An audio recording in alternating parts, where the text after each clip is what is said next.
Hello YouTube.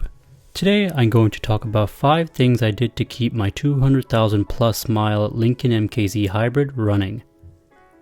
It's a little bit of a break today from the rain, but my car is still dirty. I know you guys always complain about that.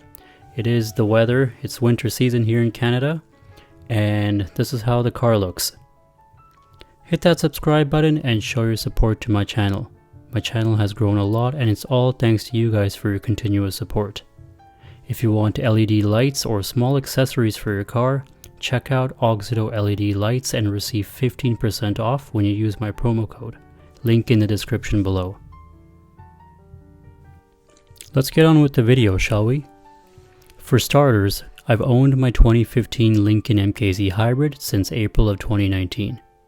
I bought it with just over 72,000 kilometers, or about 44,000 miles.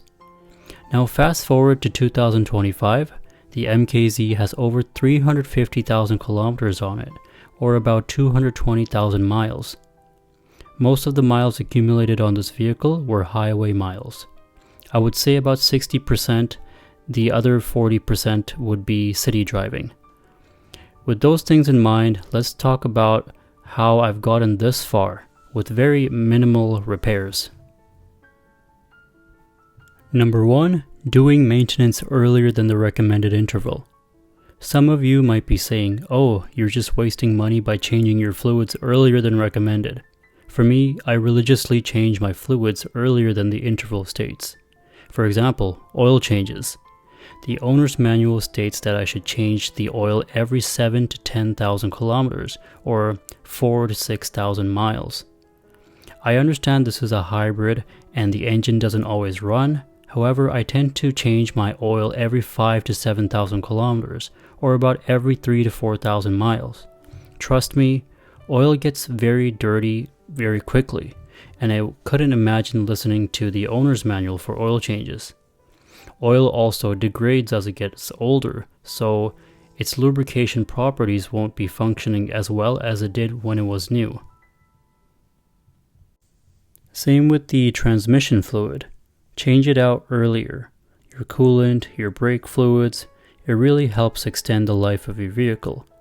I have videos on how to change the oil and the transmission fluid on this vehicle, so make sure to check that out on my channel.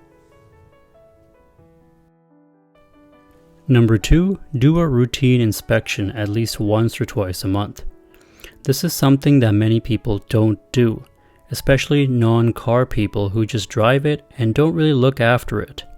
If you are one of those people, go buy an electric car. It's practically zero maintenance and you don't ever have to look for an oil leak or a rear main seal leak. Anyways, it's very important to inspect your vehicle underneath and under the hood to check for seepage or any damage to the vehicle. While performing my monthly routine inspections, in the past I've discovered a torn CV boot, a mouse nest, and the undercarriage not installed properly from an oil change. If I haven't done this visual inspection, my car would have been totaled because the mouse family was already chewing into some of the wires and the air filter. If I hadn't checked it on time, my car would have been deemed total, and it wouldn't have made it over 200,000 miles.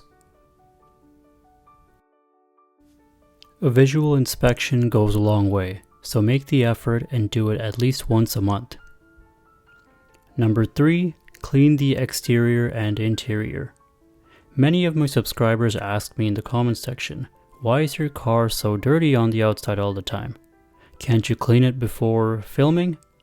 If you live in BC, Canada, you know that the weather is crappy all the time like this. And as a daily driver, the moment I drive down the road after a nice clean wash, the car will get dirty. But I try my best to keep it clean. Most importantly, I make sure to clean underneath the vehicle, especially the frame, in the wheel wells, control arms, and whatnot. Right now, it's not that clean. I just came back from a gravel road, and it's pretty dirty, but most of the time I make sure it's nice and clean. It's always these tight spots where the dirt and debris gets stuck on and never gets cleaned. So it's very important to clean that area as best as you can. The only rust spots on my car are underneath the doors, which is a common issue to this car due to its terrible paint quality.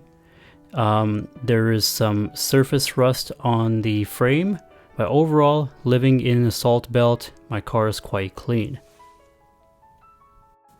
And on the front hood, I always see this spot. It's gotten bigger now.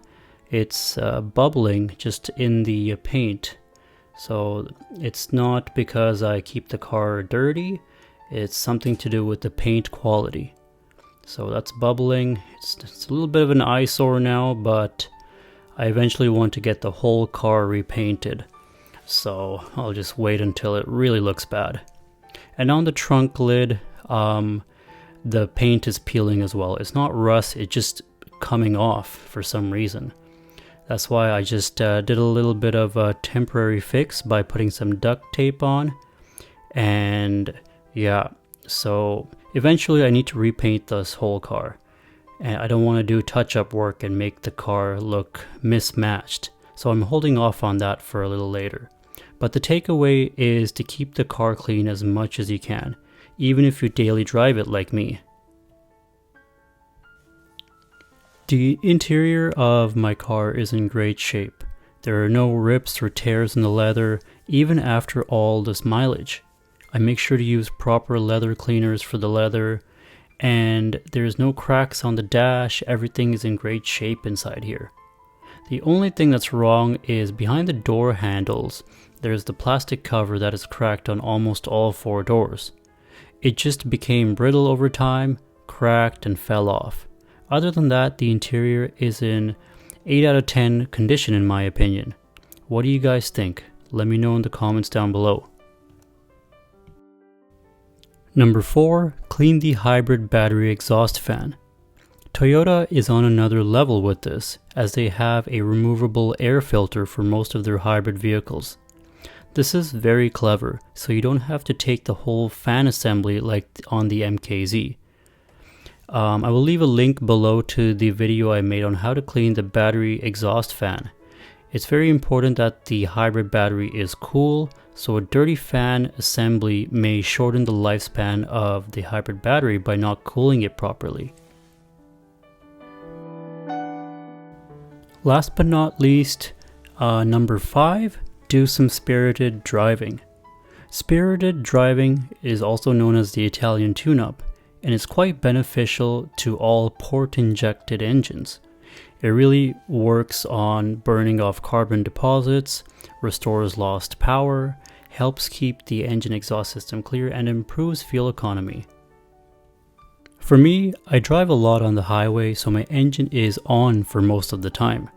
I reach speeds of up to 120 kilometers an hour, which gives time for the engine to warm up and burn off carbon deposits and gunk.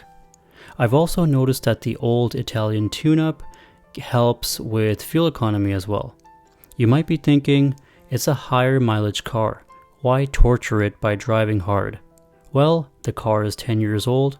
A tune-up of such degree is needed to restore its performance in my opinion. I don't think it'll harm the car at all. If anything, it will benefit. In fact, I had my check engine light come on for a downstream O2 sensor. I've tried everything to fix it, including putting premium fuel, new sensor, and some fuel cleaners, and nothing helped until I took the car for a nice rip on some twisting mountain roads. No more codes, and it's been over 6 months now. So the Italian tune-up really helped me for my case.